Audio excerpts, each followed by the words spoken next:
പത്രോസിൻ്റെ പരാജയം, പാറയായ പത്രോസിൻ്റെ തകർച്ച, അതിൽ കൂടെ നാം മനസ്സിലാക്കേണ്ട ആത്മീയമായ സത്യം എന്താണ്? ഏവർക്കും സ്വാഗതം, വെൽക്കം, വണക്കം. യേശുവിൻ്റെ സഹനത്തിൻ്റെ ചിത്രീകരണത്തിൽ മർമ്മഭേദകമായി ചിത്രീകരിക്കപ്പെട്ടിരിക്കുന്ന സംഭവങ്ങളിൽ ഒന്ന്, പത്രോസേ, നീ പാറയാകുന്നു, ഈ പാറമേൽ ഞാൻ എൻ്റെ സഭയെ പണിയും എന്ന് യേശു വിശേഷിപ്പിച്ചു എന്ന് നാം കരുതുന്ന, അല്ലെങ്കിൽ അങ്ങനെ രേഖപ്പെടുത്തിയിരിക്കുന്ന, അതിനെപ്പറ്റി വിവാദമുണ്ട്, എന്നാലും സാരമില്ല.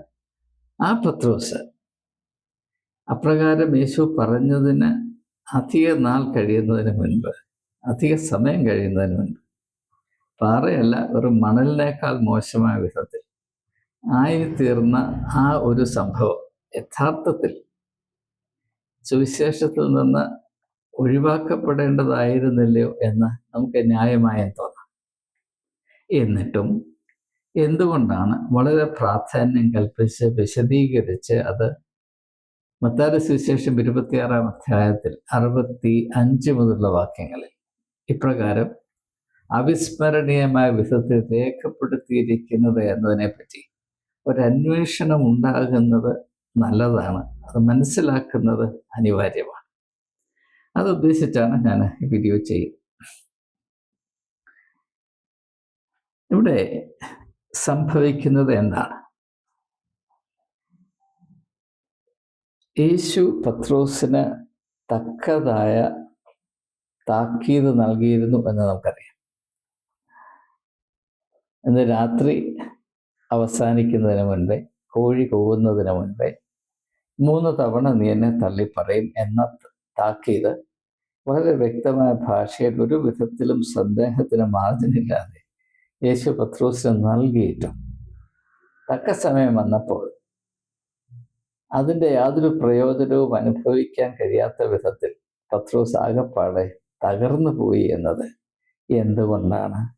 വചനത്തിൽ ഇത്ര ശ്രദ്ധേയമായ വിധത്തിൽ രേഖപ്പെടുത്തി വച്ചിരിക്കുന്നത്, അതിൻ്റെ ഉദ്ദേശം എന്താണ് എന്നത് ദീർഘകാലം ഞാൻ അന്വേഷിച്ചിട്ടുള്ള ഒരു പ്രശ്നമാണ്. ഇത് നിങ്ങളുടെ ശ്രദ്ധയിൽ തീർച്ചയായും അത് അർഹിക്കുന്ന പ്രാബല്യത്തിൽ പെട്ടുകയാണ് എന്നതുകൊണ്ട് ഇതിനെപ്പറ്റി ഒരുമിച്ച് ചിന്തിക്കുന്നത് എളുപ്പവും പ്രയോജനകരവുമായിരിക്കും എന്ന് ഞാൻ പ്രതീക്ഷിക്കുകയാണ്. ഇവിടെ നാം മനസ്സിലാക്കേണ്ടത്, ആ അധ്യായത്തിൻ്റെ അവസാന ഭാഗത്ത് നൽകിയിരിക്കുന്ന സൂചനയുടെ വെളിച്ചത്തിലാണ്. അവിടെ പറയുന്നത്, അപ്പോൾ കോഴി 3 തവണയും കൂവി ആ അവസരത്തിൽ പത്രോസിന് ഓർമ്മ വന്നു. അവൻ അതീവ ദുഃഖിതനായി വെളിയിൽ പോയി ആരും കാണാതെ വിലപിച്ചു, കരഞ്ഞു. He went out and wept bitterly എന്നാണ് ഇംഗ്ലീഷ് പുസ്തകത്തിൽ. He went out and wept bitterly. ആ അനുഭവം, അതിൻ്റെ ആഴം, അതിൻ്റെ മൂർച്ച, അതിൻ്റെ വഹിക്കാൻ വയ്യാത്ത ഭാരം നാം വേണ്ടതുപോലെ ഒന്ന് ഹൃദയത്തിൽ സംഗ്രഹിച്ചാൽ ഇതിൻ്റെ അർത്ഥം എന്ത്, ഇതൊരു ഉദ്ദേശിക്കുന്നത് എന്ത് എന്നത് കുറച്ചുകൂടെ വ്യക്തമായി ആഴത്തിൽ നമുക്ക് മനസ്സിലാക്കാൻ സാധിക്കും. ഇവിടെ ഇതിനോടനുബന്ധമായി യേശു തൻ്റെ ശിഷ്യന്മാരുമായി അന്തിമ അത്താഴം കഴിക്കുമ്പോൾ ലൂക്കോസിൻ്റെ സുവിശേഷത്തിൽ മാത്രം ഇത് എൻ്റെ ഓർമ്മയ്ക്കായി ചെയ്യുവീൻ എന്ന് കൽപ്പിച്ച് ആക്കി എന്ന് രേഖപ്പെടുത്തിയിരിക്കുന്നു. മറ്റ് 3 സുവിശേഷങ്ങളിലും അങ്ങനെ ഒരു പരാമർശമില്ല എന്ന് ഞാൻ മുൻപ് സൂചിപ്പിച്ചിട്ടുള്ളതാണ്. അപ്പോൾ ഓർമ്മ, അതിൻ്റെ പ്രാധാന്യമെന്ന് നമ്മുടെ ആത്മീയ ജീവിതത്തിൽ, എല്ലാ മനുഷ്യരുടെയും ആത്മീയ ജീവിതത്തിൽ ഓർമ്മ, ഇപ്പോൾ ഹിന്ദുക്കളുടെ ആത്മീയ പാരമ്പര്യത്തിൽ ശ്രുതി എന്നും സ്മൃതി എന്നും 2 ഭാഗങ്ങളുണ്ട്. ശ്രുതി കേട്ടത്, സ്മൃതി ഓർത്തിരുന്നത്. ഓർക്കുക, ഓർമ്മിക്കുക എന്നത് മനുഷ്യൻ്റെ വ്യക്തിത്വത്തിൽ, ജീവിതത്തിൽ, ചരിത്രത്തിൽ, മനുഷ്യത്വത്തിൻ്റെ പ്രത്യേകതയിൽ സുപ്രധാനമായ ഭാഗം അല്ലെങ്കിൽ പ്രാധാന്യം കൽപ്പിക്കേണ്ട ഒരു വലിയ കഴിവ് തന്നെയാണ് ഓർമ്മ. മനുഷ്യൻ ഓർമ്മ എന്നൊരു കഴിവ് ദൈവം കനിഞ്ഞു നൽകിയില്ലായിരുന്നുവെങ്കിൽ ചരിത്രം ഉണ്ടാകുമായിരുന്നില്ല, മനുഷ്യൻ പുരോഗമിക്കുമായിരുന്നില്ല, മനുഷ്യൻ അങ്ങനെ പണ്ടായിരുന്ന അവസ്ഥയിൽ അതുപോലെ വിറങ്ങലിച്ച് നിൽക്കുമായിരുന്നു. അപ്പോൾ ഓർമ്മയ്ക്ക് ഒരു വലിയ പ്രാധാന്യം കൽപ്പിക്കേണ്ടതിന് വലിയ ആവശ്യമുണ്ട് എന്ന് ഞാൻ ഇപ്പോൾ സൂചിപ്പിക്കുക. അപ്പോൾ ഈ ഓർമ്മ നമുക്ക് നഷ്ടപ്പെട്ടു പോകും. ആ ഓർമ്മ നിലനിർത്തേണ്ട ആവശ്യമുണ്ട്. അപ്പോൾ ഇത് മനസ്സിലാക്കുന്നതിന് നമ്മുടെ അനുഭവങ്ങളുടെ വെളിച്ചത്തിൽ ചിന്തിച്ചു നോക്കാം. ഇപ്പോൾ നാം ഒരു സാഹചര്യത്തിലായിരിക്കുമ്പോൾ, ഒരു അനുഭവത്തിലായിരിക്കുമ്പോൾ, ആ അനുഭവത്തിൻ്റെ ഗാംഭീര്യമനുസരിച്ച്, ശക്തി അനുസരിച്ച്, അത് നമ്മെ എപ്രകാരം ബാധിക്കുന്നു എന്നതിൻ്റെ തോതനുസരിച്ച് നാം നമ്മെ തന്നെ മറന്നു പോകാറുണ്ട്. ഉദാഹരണമായിട്ട് വഴി നടന്നു പോകുമ്പോൾ അവിടെ ഒരു വലിയ അടി നടക്കുന്നു, കത്തിക്കുത്ത് നടക്കുന്നു. ഒരാളെ കൊല്ലാനായി അയാളുടെ കഴുത്തിൽ കത്തി ഇങ്ങനെ പിടിച്ചിരിക്കുകയാണ്, കഴുത്തിന് സമീപം. അത് കാണുന്ന നമ്മൾ കുറേ നിമിഷങ്ങളിലേക്കെങ്കിലും നമ്മെ 100% മറന്ന് ആ കാണുന്ന ദൃശ്യത്തിൽ മാത്രം അലിഞ്ഞു ചേർന്ന് നാം ഇല്ലാതെ നാം അത് മാത്രമായി തീരുന്നു. നാം ആ ദൃശ്യത്തോട് 100% താതാത്മ്യം പ്രാപിക്കുന്നു. നാം ആ ദൃശ്യമായി തീരുന്നു. We become that spectacle. ഇതാണ് അനുഭവത്തിൽ കൂടെ എനിക്ക് മനസ്സിലാക്കാൻ സാധിച്ചിട്ടുണ്ട്. എന്നാൽ അതേസമയം തന്നെ അത് കണ്ടു വീട്ടിൽ വന്നു ഇരുന്ന് അതിനെപ്പറ്റി ചിന്തിക്കുമ്പോൾ എന്ത് സംഭവിക്കും? നാം കണ്ട ആ ഒരു സ്പെക്ടക്കിൾ, ആ ഒരു കാഴ്ച, അതിൽ നിന്ന് നമ്മെ വീണ്ടെടുത്ത് we retrieve ourselves from that spectacle. നാം വീണ്ടും നാമായി തീർന്ന് അതിനെപ്പറ്റി ചിന്തിക്കുകയാണ്. അപ്പോൾ we have withdrawn ourselves from that spectacle. അതേസമയം ആ കണ്ട കാര്യം നമ്മുടെ ഉള്ളിലുണ്ട്. അതിന് ഇംഗ്ലീഷിൽ പറയുന്ന വാക്ക് പെർസെപ്ഷൻ അല്ലെങ്കിൽ അവയർനെസ്. അങ്ങനൊരു ബോധമുണ്ട്, അങ്ങനെ സംഭവിച്ചു, അത് ഞാൻ കണ്ടു, ആ ഒരു ബോധം എന്നിലുണ്ട്. പക്ഷേ അങ്ങനെ വീട്ടിലിരുന്ന് കസേരയിരുന്ന് ചിന്തിക്കുമ്പോൾ, ഈ അനുഭവത്തെ ഞാനത് വീണ്ടെടുക്കുമ്പോൾ, ഓർമ്മയിൽ കൂടെ വീണ്ടെടുക്കുമ്പോഴുള്ള എൻ്റെ അവസ്ഥ, ഞാനതിൻ്റെ ദൃക്സാക്ഷിയായി ആ സമയത്ത് ഡയറക്റ്റായി അതിൽ കണ്ടപ്പോൾ എനിക്കുണ്ടായിരുന്ന അവസ്ഥയിൽ നിന്ന് വളരെ വ്യത്യസ്തമാണ്. ആ സമയത്ത് ഞാനില്ലായിരുന്നു, ഇപ്പോൾ ഞാനാണ് അതിനെ ഓർമ്മയിൽ വീണ്ടെടുക്കുക. അപ്പോൾ ഞാൻ എൻ്റെ കസേരയിലിരുന്നത് ഓർമ്മിച്ചത് വീണ്ടെടുക്കുമ്പോൾ ആ അനുഭവം എത്ര കട്ടിയുള്ളതാണ്, ബലമേറിയതാണെന്ന് തീരുമാനിക്കുന്നത് ഞാൻ ആ അനുഭവത്തോട് എത്ര ആഴത്തിൽ താതാത്മ്യം പ്രാപിച്ചിരുന്നു എന്നതിനെ ആശ്രയിച്ച. ഉദാഹരണമായിട്ട്, അങ്ങനെ അവിടെ അക്രമത്തിന് ഇരയായി തീർന്നുകൊണ്ടിരിക്കുന്ന വ്യക്തി എൻ്റെ ഒരു ബന്ധുവാണെങ്കിൽ, എൻ്റെ അടുത്ത ബന്ധുവാണെങ്കിൽ, ഞാൻ ഇവിടെ വീട്ടിൽ വന്നിരുന്നത് ചിന്തിക്കുമ്പോൾ ഞാൻ വീണ്ടും വിറച്ചു എന്ന്. അല്ല, ഒരു അന്യനാണെങ്കിൽ ആ ഒരു വികാരത്തിന് വലിയ ശക്തി ഉണ്ടാകുകയില്ല. അപ്പോൾ യേശു പത്രോസിനോട് പറയുന്നത്, പത്രോസ് മാത്രമല്ല, പത്രോസിനോട് സംസാരിക്കുമ്പോൾ മനുഷ്യരാശിയോടാകുവാനുമായി, മനുഷ്യജാതിയോടാകുവാനുമായി സംസാരിക്കുന്നു. അതുകൊണ്ട് മനസ്സിലാക്കി, മനുഷ്യരാരായാലും അവരോരോ സാഹചര്യത്തിലായിരിക്കുമ്പോൾ അതിൽ പൂർണ്ണമായി മുഴുകിപ്പോകുവാനുള്ള സാധ്യതയുണ്ട്. ഉദാഹരണമായിട്ട്, നാം രാഷ്ട്രീയത്തിൽ കിടക്കുമ്പോൾ നമ്മൾ ഏത് സാഹചര്യത്തിലായിരിക്കുന്നു അതിൻ്റെ ആത്മാവിന് നമ്മെ തന്നെ അടിയറ വെക്കുന്ന ഒരു സ്വഭാവമുണ്ട്. ഇപ്പോൾ നമ്മളൊരു സിനിമ കാണാനായിട്ട് അല്ലെങ്കിൽ ഒരു നാടകം കാണാനായിട്ട് പോയിരിക്കുന്നു. അത് ക്രിസ്ത്യാനി ആയിക്കൊള്ളട്ടെ, ഹിന്ദു ആയിക്കൊള്ളട്ടെ, കമ്മ്യൂണിസ്റ്റുകാരനായിക്കൊള്ളട്ടെ, നിരീശ്വരവാദി ആയിക്കൊള്ളട്ടെ, ആ സമയത്ത് ആ കാണുന്ന കാര്യങ്ങളിൽ ശ്രദ്ധ വെച്ചിരിക്കുന്നവരും ഒന്നാണ്. യാതൊരു വ്യത്യാസവും അവർ തമ്മിലില്ല. അവരെല്ലാം മറന്നുപോകും. ക്രിസ്തുവിനെ മറന്നെങ്കിൽ മാത്രമേ അവിടെ നടക്കുന്ന അല്ലെങ്കിൽ വെള്ളിത്തിരയിൽ തെളിഞ്ഞു വരുന്ന കാര്യങ്ങൾ നമുക്ക് ആസ്വദിക്കാൻ സാധ്യമാകുകയുള്ളൂ. ക്രിസ്തുവിനെ ഓർത്തുകൊണ്ട് അവിടുന്ന് കാണാൻ സാധ്യം. അതുകൊണ്ട് ആരും സിനിമ കാണരുത് എന്നൊരു അഭിപ്രായമല്ല ഞാനീ പറയാം. ഞാൻ സിനിമ കാണാൻ പോകാറില്ല. അത് മറ്റൊരു കാരണം കൊണ്ടാണ്. ഇൻഫെക്ഷൻ കിട്ടും എന്നതുകൊണ്ട് മാത്രമാണ്. അല്ല, സിനിമ കാണുന്ന ഭാവമാണെന്ന് ഞാൻ വിചാരിക്കുന്നത്. പക്ഷെ ഞാൻ പറയുന്നത്, സിനിമയിൽ കാണുന്ന ദൃശ്യങ്ങളിൽ മുഴുകിയിരിക്കുന്ന ഒരു വ്യക്തി പോലും ആ മുഴുകിയിരിക്കുന്ന സമയത്ത് യേശുവിനെ ഓർക്കുവാൻ യാതൊരു മാർഗവുമില്ല. ഇത് സാധ്യമല്ല. അത് പ്രാവർത്തികമായൊരു സത്യമാണ്. അപ്പോൾ നമ്മുടെ ജീവിതം, മനുഷ്യ ജീവിതം 95% അതിനേക്കാൾ കൂടുതലായിരിക്കും, 95% ഈ ലോകത്തിൽ മാത്രമാണ്. എന്നെപ്പോലൊരു വ്യക്തിയെ സംബന്ധിച്ചിടത്തോളം 99% ഈ ലോകത്തിൻ്റെ അവസ്ഥയിൽ മാത്രമായിരുന്നു എൻ്റെ ജീവിതം. ഇപ്പോഴും അങ്ങനെ തന്നെയാണ്. സത്യമായി പറഞ്ഞാൽ അങ്ങനെയാണ്. എന്നാൽ നമ്മുടെ ആത്മീയ ജീവിതത്തിൻ്റെ വെല്ലുവിളി എന്താണ്? ഈ ലൗകികമായ അവസ്ഥകളോട് യാതൊരു വിധത്തിലും ബന്ധമുണ്ടാകാത്ത വിധത്തിൽ നമ്മെ തന്നെ എവിടെയെങ്കിലും കൊണ്ട് ഒളിപ്പിച്ചു വെക്കുക എന്നതാണോ? അല്ലെങ്കിൽ പണ്ടൊക്കെ മുനിവര്യന്മാർ ചെയ്തതുപോലെ കാട്ടിൻ്റെ ഉള്ളിലേക്ക് പോവുകയോ പർവ്വതങ്ങളുടെ മുകളിൽ പോയി വസിക്കുകയോ ചെയ്യുകയാണോ?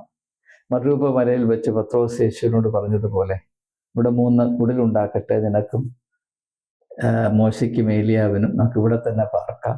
അതാണോ? അല്ല, താഴ്വരയിൽ അവിടെ മനുഷ്യ ജീവിതങ്ങൾ പൊരിഞ്ഞു പോയിക്കൊണ്ടേയിരിക്കുന്നു, മനുഷ്യരുടെ ആവശ്യങ്ങൾ വളർന്നുകൊണ്ടിരിക്കുന്നു. അവിടെയാണ് ജീവിത യാഥാർത്ഥ്യങ്ങൾ മുറ്റി നിൽക്കുന്നത്. അവിടെയൊക്കെ മടങ്ങിപ്പോകണ്ടേ? മറുരൂപ മലയുടെ മുകളിൽ വെച്ച് ചില പ്രത്യേകമായ അനുഭവങ്ങൾ പ്രാപിച്ചു, അതിൽ കൂടെ ചില ഉൾക്കാഴ്ചകൾ പ്രാപിച്ചു. പക്ഷെ അതിൻ്റെ പ്രസക്തി, അതിൻ്റെ ഫലഭൂഷ്ടി അനുഭവിക്കണമെങ്കിൽ അവിടെ നിന്ന് താഴേക്ക് ഇറങ്ങി ഒന്ന് മനുഷ്യ ജീവിതത്തിൻ്റെ അനുഭവങ്ങളുടെ താഴ്വരയിലേക്ക് നാം പോകണ്ടേ? ആ യാത്ര പ്രാധാന്യമാണ്. അതേ സമയം തന്നെ അങ്ങനെ ജീവിത യാഥാർത്ഥ്യങ്ങൾ അങ്ങ് ദൂരസ്ഥിതി ചെയ്യുന്ന മലമുകളിൽ നിന്ന് വളരെ വ്യത്യസ്തമായ സാഹചര്യത്തിൽ നിരന്തരം സംഭവിച്ചുകൊണ്ടേയിരിക്കുന്ന, ചുരുളഴിഞ്ഞുകൊണ്ടേയിരിക്കുന്ന മനുഷ്യ അവസ്ഥകളുടെ സാധ്യതകളുമായി ബന്ധം പുലർത്തുമ്പോൾ തന്നെ ഈ മലമുകളിലെ അനുഭവം മറന്നു പോകാതിരിക്കാൻ കഴിയുമോ? ഇതാണ് ചോദ്യം. ഒരു ഉദാഹരണം പറഞ്ഞാൽ, മത്തായിയുടെ സുവിശേഷം 8-ാം അധ്യായത്തിൽ യേശു തന്റെ ശിഷ്യന്മാരോട് പറയുന്നു, നമുക്ക് അക്കരയ്ക്ക് പോകാം. അങ്ങനെ അവർ പടക് കയറി അക്കരയ്ക്ക് പോകുമ്പോൾ കടലാകമാനം ക്ഷുഭിതമായി, കാറും കോളും വർദ്ധിച്ചു, പടക് മുങ്ങുമാറ് ആയി. അതൊരു പ്രതിസന്ധിയാണ്. അത് ഈ ലോകത്തിൻ്റെ യാഥാർത്ഥ്യങ്ങൾ. നമുക്കറിയാം, നമ്മുടെ ഓരോരുത്തരുടെ ജീവിതത്തിൽ നമ്മുടെ പടവുകൾ മുങ്ങിപ്പോകുമെന്ന് തോന്നിയ അവസരങ്ങൾ ഉണ്ടായിട്ടുണ്ട്. എൻ്റെ ജീവിതത്തിൽ പലതവണ ഉണ്ടായിട്ടുണ്ട്. അതുകൊണ്ട് ഇങ്ങനെയുള്ള സംഭവങ്ങൾ അനുഭവങ്ങളുടെ അംശമാണ് എന്ന് തിരിച്ചറിയുവാൻ എനിക്കിടയായിട്ടുണ്ട്. ആത്മീയമായ വെല്ലുവിളി എന്താണ്? അങ്ങനെ പടക് മുങ്ങും എന്ന പ്രതീതി ഉണ്ടാകുമ്പോൾ നമ്മുടെ യഥാർത്ഥ പ്രതിനിധിയായ പത്രോസ്, അവനനുഭവപ്പെട്ട അങ്കലാപ്പ്, ആ സമയത്ത് പത്രോസിനെ സംബന്ധിച്ചിടത്തോളം 2 യാഥാർത്ഥ്യങ്ങൾ. ഒന്ന്, അലറുന്ന കടൽ, ഇപ്പുറത്ത് ഉറങ്ങുന്ന യേശു. മർക്കോസിന്റെ സുവിശേഷത്തിൽ അവൻ തലയിണ വെച്ച് ഉറങ്ങുകയായിരുന്നു എന്ന് പറയും. He was asleep on a cushion എന്നാണ് അത് മർക്കോസ് മാത്രമേ പറയുന്നുള്ളൂ.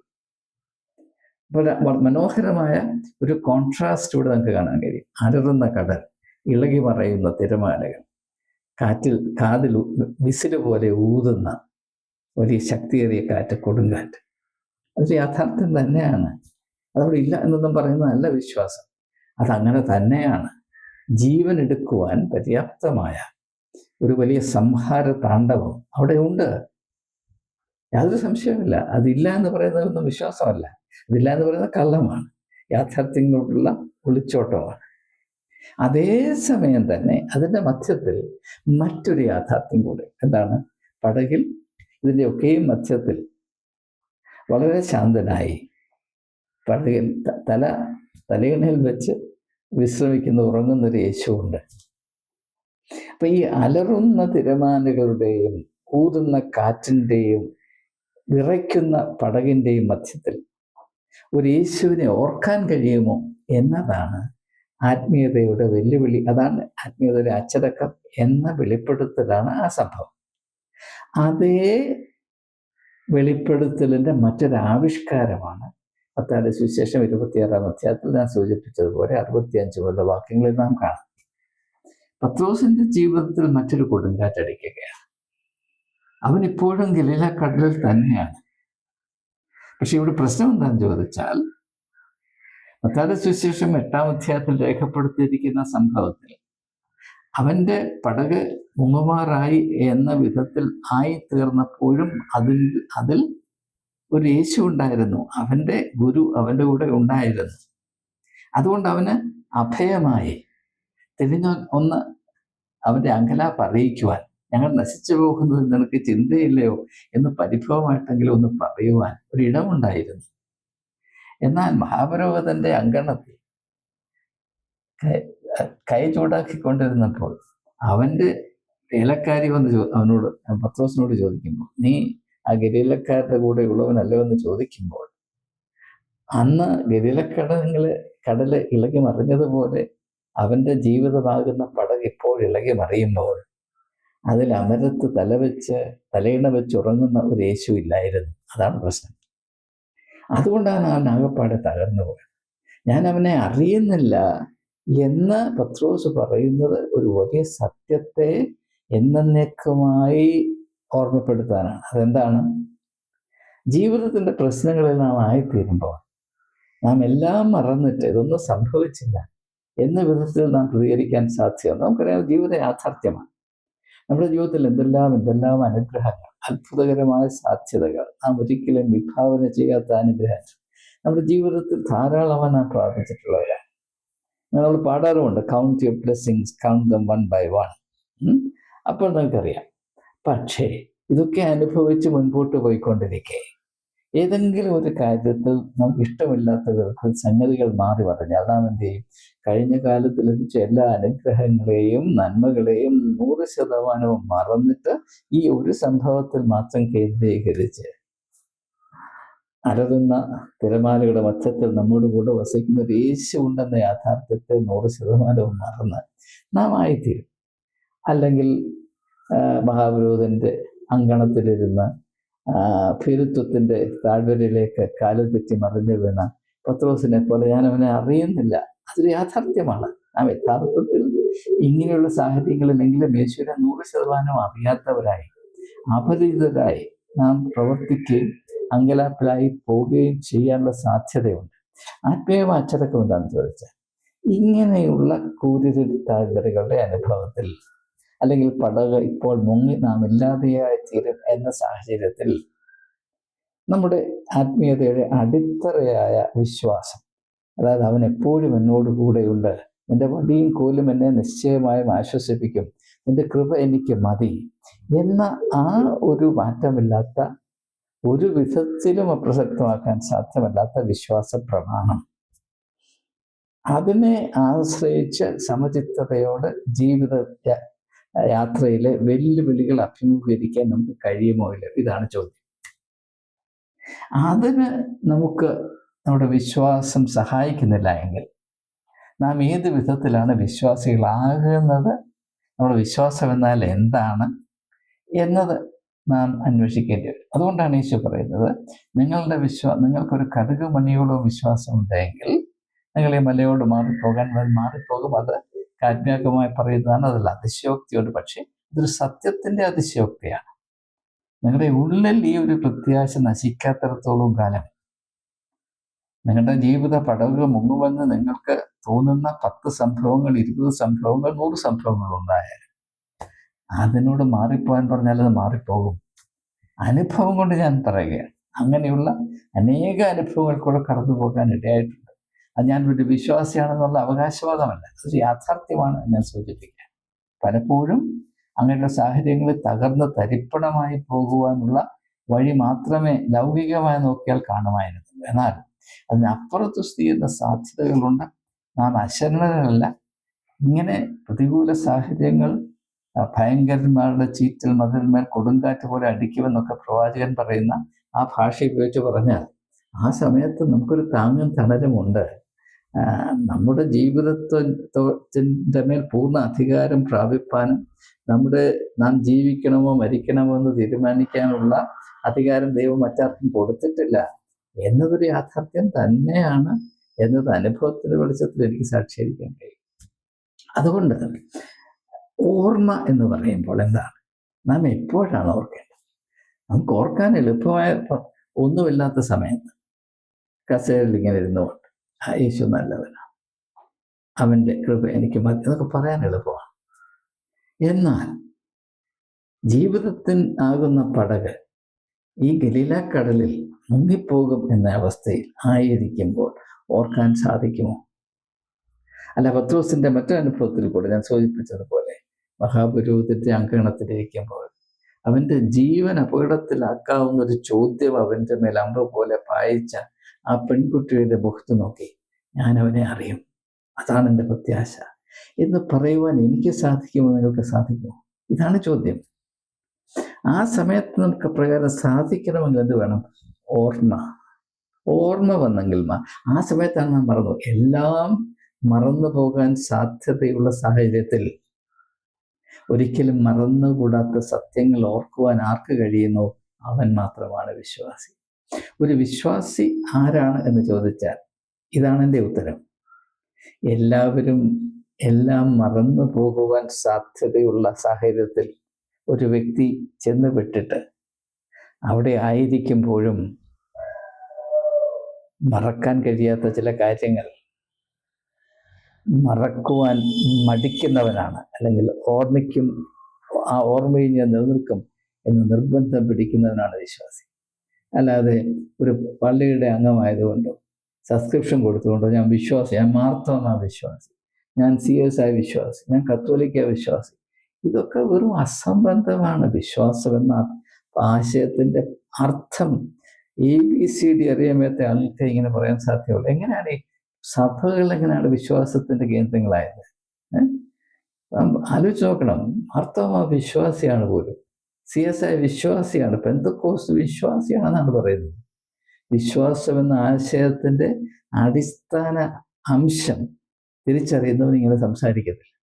അത് ഇങ്ങനെയുള്ള കാര്യങ്ങൾ ഒരിക്കലും തെറ്റിദ്ധാരണകൾ നിങ്ങളുടെ ഇടയിൽ സ്ഥലം പിടിക്കരുത്, നിങ്ങളെ അത് അന്ധരാക്കരുത് എന്ന മുൻകരുതലിലാണ് ഇങ്ങനെയുള്ള സംഭവങ്ങൾ സുവിശേഷത്തിൽ രേഖപ്പെടുത്തിയിരിക്കുന്നത്. പ്രത്യേകിച്ച് ഞാൻ 2 സംഭവങ്ങളെയാണ് പ്രധാനമായി കേന്ദ്രീകരിച്ചത്.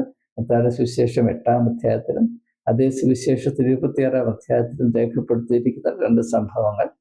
അത് നമ്മെ വിളിച്ചറിയിക്കുന്നത് യേശുവിനെ ഓർത്തിരിക്കേണ്ടതിൻ്റെ പ്രത്യേകമായ പ്രാധാന്യവും അതുകൊണ്ട് നമുക്ക് പ്രാപിക്കാവുന്ന ആത്മധൈര്യവും പിടിച്ചു നിൽക്കാനുള്ള കെൽപ്പും അടിത്തറ ഇളകിപ്പോകാതെ അന്ത്യം വരെയും നിലനിൽക്കാനുള്ള ശക്തിയുമാകുന്നു എന്ന് മാത്രം സൂചിപ്പിച്ചുകൊണ്ട് വാക്കുകൾ ഉപസംഹരിക്കുന്നു.